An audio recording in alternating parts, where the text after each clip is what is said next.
Thank you for inviting me to discuss our ongoing project on the coupling topological solitons in hybrid quantum materials. I'm Christos Panagopoulos from the Nanyang Technological University. The aim of this project is to couple materials using topological defects such as solitons in order to engineer studies in magnetism and superconductivity. Today's discussion will focus on the coupling of superconducting and magnetic vortices.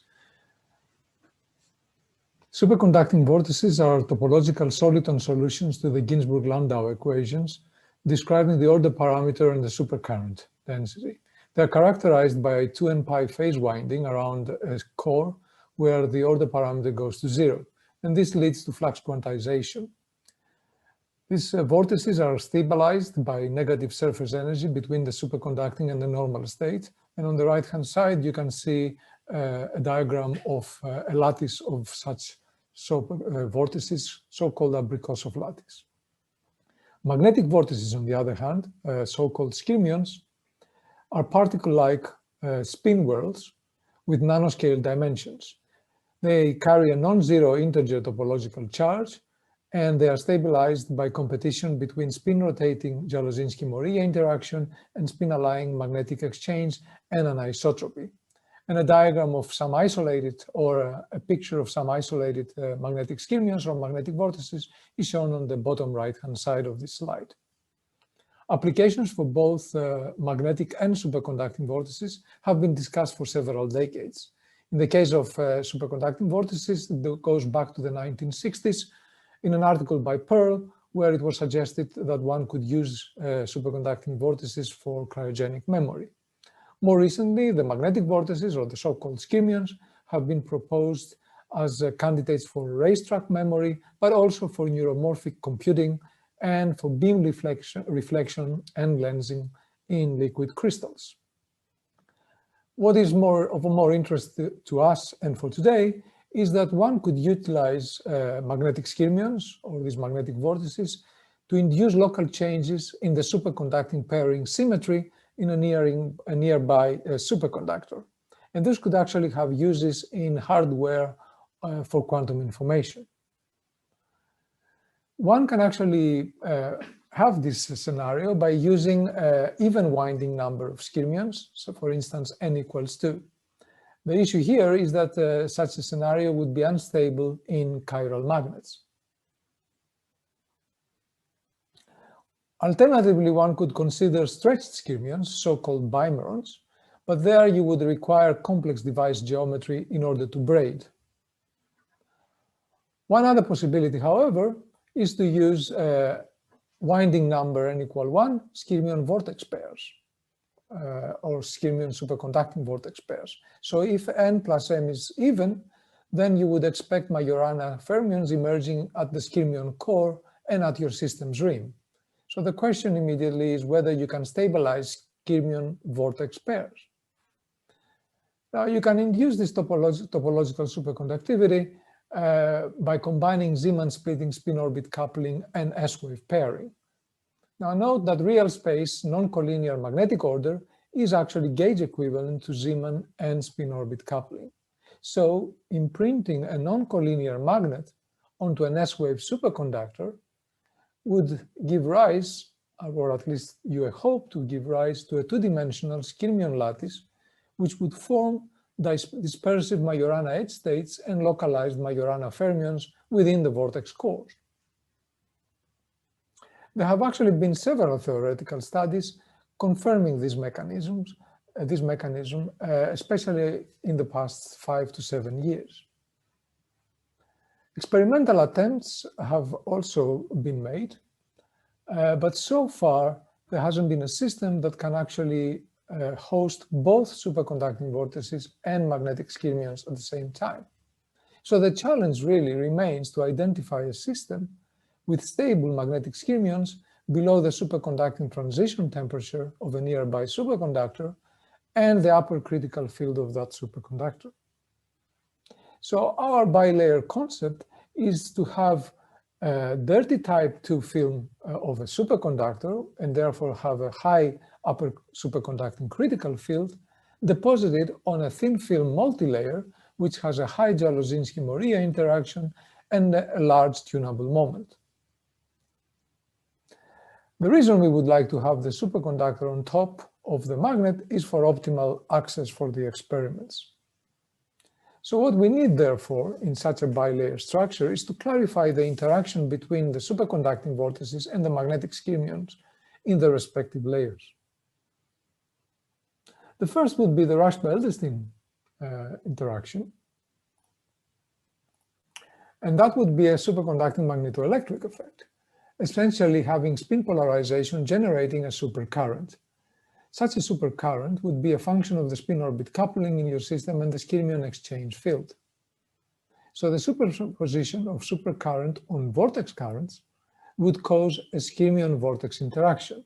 On the left-hand side is a schematic of a magnetic skyrmion in a ferromagnet being located above a magnetic vortex of a superconductor shown in pink.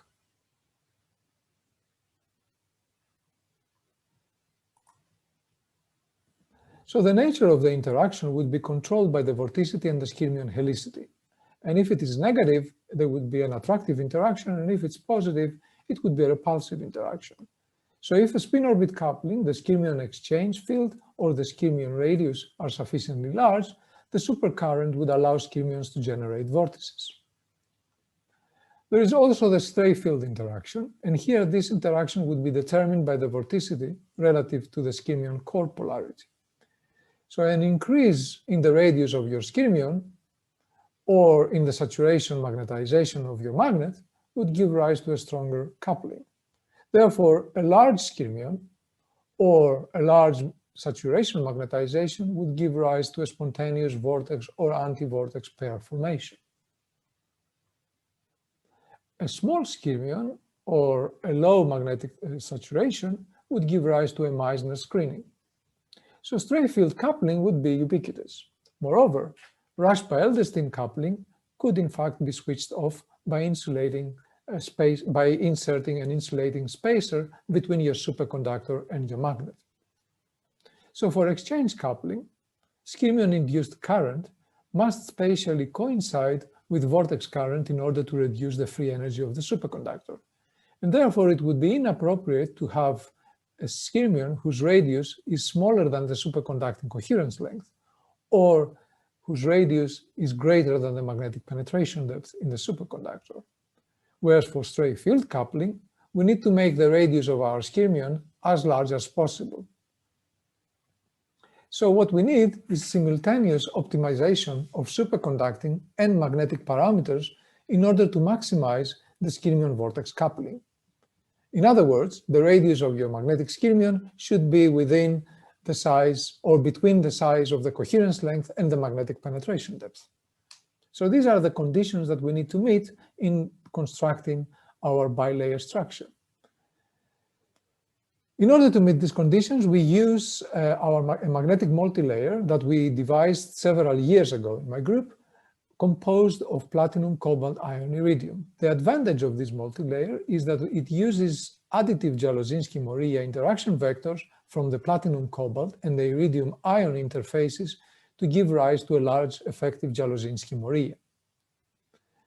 This large effective Jałodziński-Moria is actually tunable, and also the exchange and uniaxial anisotropies are also tunable via the iron-cobalt thickness ratio. Another tunability parameter is the stack repetition, which modulates the uniaxial anisotropy, the saturation magnetization, and the multilayer stray field. We find through various experiments that n equals 10, that is a stack repetition of 10, gives rise to the optimal balance that we need between the skyrmion stability, skyrmion existence range, and the skyrmion stray field amplitude. And we will move forward with such a multilayer.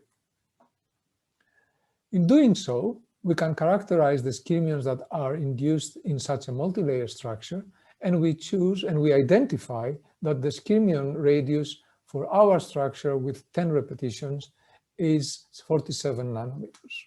So the next thing we need to do is identify and clarify that these skyrmions are indeed of nail type, as expected in these multilayers. Here I show you a study that we published only a few months ago, where on the left-hand side you can see the center of mass of the normalized skyrmion magnetization in our multilayers being non-static but rotating counterclockwise. And on the right-hand side, you can see that due to momentum conservation, the center of mass of the topological charge density remains static, whereas its maximum shows a counterclockwise rotation. As indicated in this study, this clarifies and confirms that indeed our skyrmions are of nail type with counterclockwise rotation. So having identified the material that can actually host over a wide temperature range, in fact from millikelvin all the way up to room temperature and above, magnetic skyrmions, whose radius is roughly 47 nanometers in the low field regime, the next thing would be to match the superconducting layer to this value. Now we need to first appreciate that the Meissner screening is weaker in general in thin film superconductors, so therefore you will have a greater flux penetration. So if you have a film thickness of a superconductor which is smaller than the magnetic penetration depth, then you would replace the magnetic penetration depth by the Pearl length. And moreover, the superconducting coherence length here would be suppressed by defect in this kind of thin films in the dirty limit. So in order to satisfy the conditions we need in order to have skyrmion vortex interaction in our bilayer, we would have to vary the superconducting film thickness ds in order to match the coherence length and the magnetic penetration depth of our superconductor with the radius of the magnetic skyrmions in the multilayer. So after a lot of experimentation, we can select films with a thickness of 25 nanometers. And we find that from Ginzburg-Landau analysis, from the resistivity data and the magnetization data, that the superconducting coherence length for our niobium films is approximately 10 nanometers, whereas the Pearl length is of the order of 200 nanometers as we approach 0 Kelvin.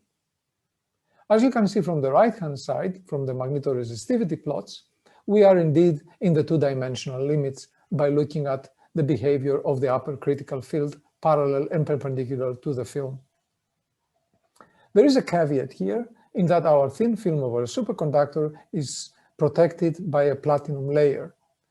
And the caveat of this platinum protection is that it gives rise to an effective coherence length, and therefore the Rush-by-Eldestein coupling would be modified. So we need to locally image the effective coherence length in order to evaluate the precise skyrmion vortex coupling. To do that, we use a home-built STM at 400 millikelvin, and we find from the size of the vortices that the effective coherence length is of approximately 36 nanometers, relatively higher compared to the actual coherence length of pure platinum, as expected due to spin-orbit coupling. So now we are ready to prepare our final bilayers. On the left-hand side, I have one of our systems which allows for exchange and stray field coupling. Here you have the superconductor directly deposited on our chiral magnet with n equals 10, as shown here. On the right-hand side, we only have stray field coupling, and that is because we have separated our superconductor from our chiral magnet by inserting an insulator, in particular magnesium oxide. In doing that, we have confirmed that indeed the radius of our skyrmion is between the effective coherence length and the Pearl length. Also, for reference, we use a superconductor with 2 nanometers platinum on top of it. So the first study that we do is measure bulk magnetization in order to look at the interaction between our magnetic skyrmions and superconducting vortices. On the top row, you see data of the magnetization for the MS sample, that is superconducting chiral magnet, the bottom row for the MIS sample, that is superconductor chiral magnet separated by an insulator.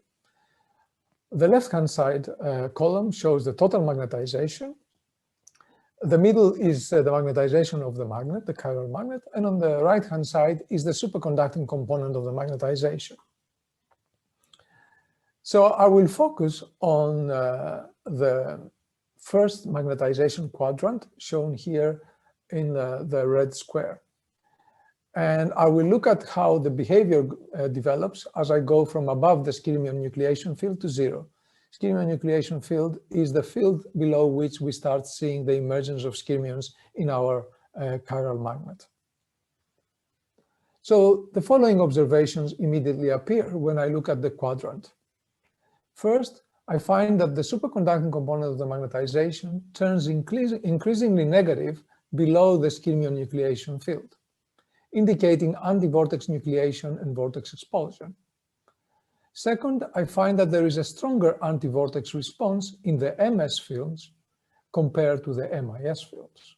And finally, there is a vortex spinning enhancement in the low field regime by showing this rise in M superconductor. In order to understand more of what's happening in the samples, we perform mu-max simulations. We calculate from our mu-max a skyrmion radius of 46 nanometers. This is very close to the 47 nanometers measured by magnetic force microscopy and discussed earlier for our films, giving credence to the validity of our simulations. We initialize relaxations with MFM image magnetization, and we find very close agreement with the measured magnetization as shown here. In pink, you see the simulations of the magnetization, the global magnetization, and in black is the experiment. Again, giving credence and adding credence to the validity of the simulations to describe the microstructure of our samples.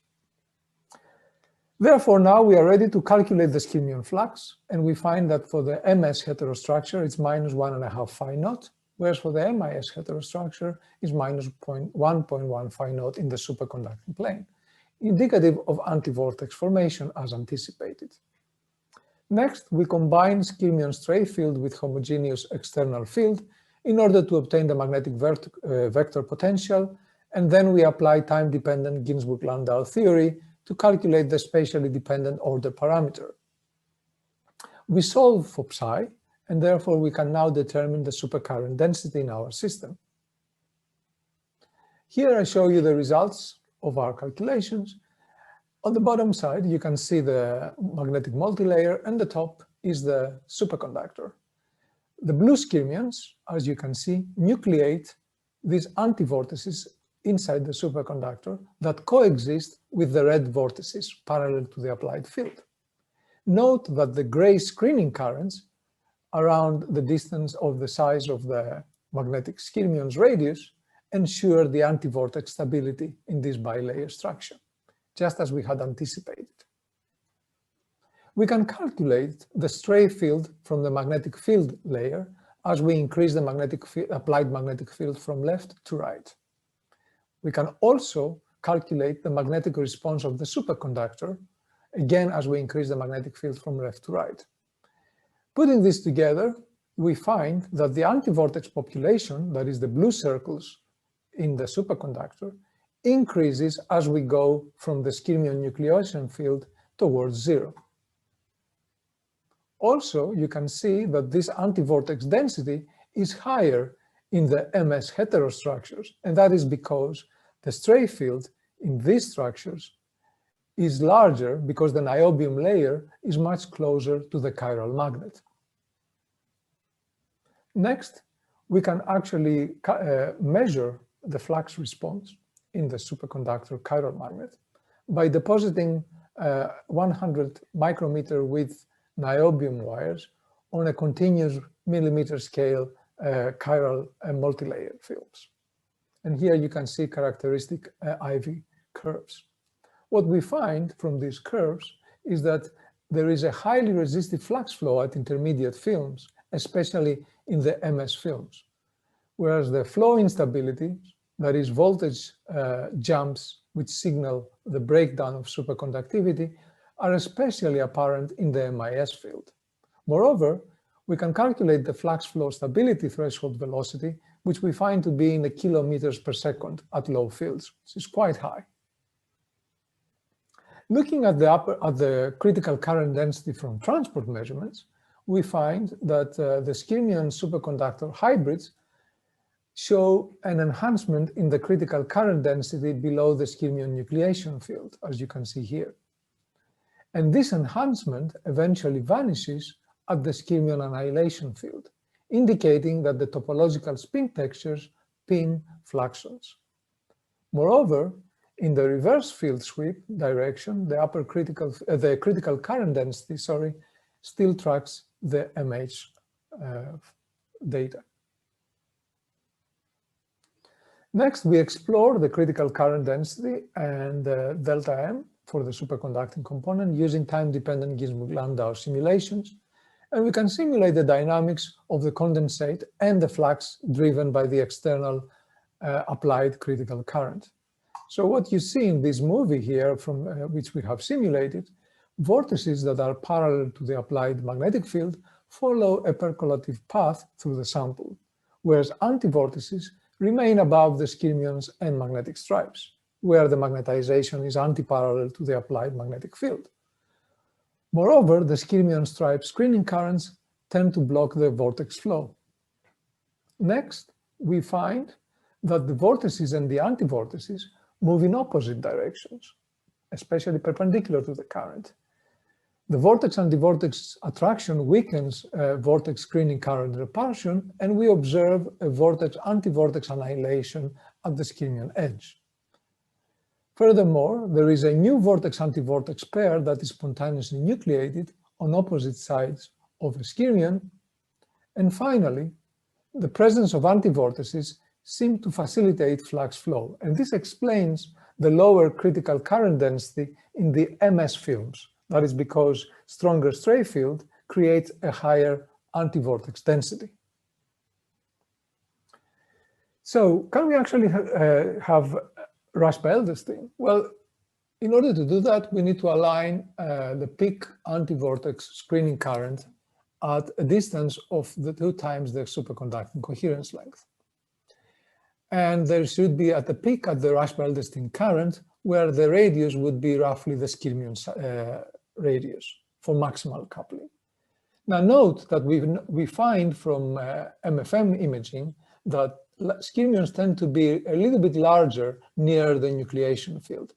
Instead of 40-something nanometers, they tend to be approximately 60 nanometers. And this is great because we can search for rush by Edelstein coupling near the nucleation field, therefore.